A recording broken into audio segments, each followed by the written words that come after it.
আমি আব্দুল্লাহ, একজন ক্যান্সার রোগী। আমাদের ফ্যামিলিতে আমার বাবা চাচারা অল্প বয়সে মারা যান। তাই আমার ছোট ভাইয়ের বউ বিষয়টি নিয়ে একজন আলেমের সাথে কথা বললে তিনি আমার নাম আর আমার পিতামাতার নাম জেনে জানতে পারেন আমাদের পরিবারে পুরুষদের উপরে অনেক আগ থেকেই কালো জাদু করা হয়েছে, এবং তিনি তখন জিজ্ঞাসা করেন আমাদের মধ্যে বর্তমানে কোনো ক্যান্সার রোগী আছে কিনা। যেহেতু অনেক আগেই কালো জাদু করা হয়েছে, তাই সেটি দূর করা নাকি অনেক কষ্টকর হবে। কোরআন হাদিসের আলোকে আমি এর সমাধান চাচ্ছি, আর যাতে আমাদের পরিবারে কেউ ক্ষতিগ্রস্ত না হয় তার জন্য কি করণীয় দয়া করে জানাবেন।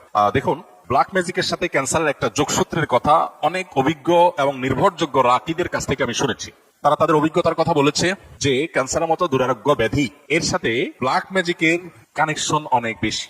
কিন্তু এখানে যেটা বলা হলো যে কোনো ব্যক্তির নাম পিতার নাম জেনে ওই বংশের সবাই ডায়াগনোসিস করা হচ্ছে, অনেক নির্ভরযোগ্য রাকিদের মতই এটা সঠিক নয়।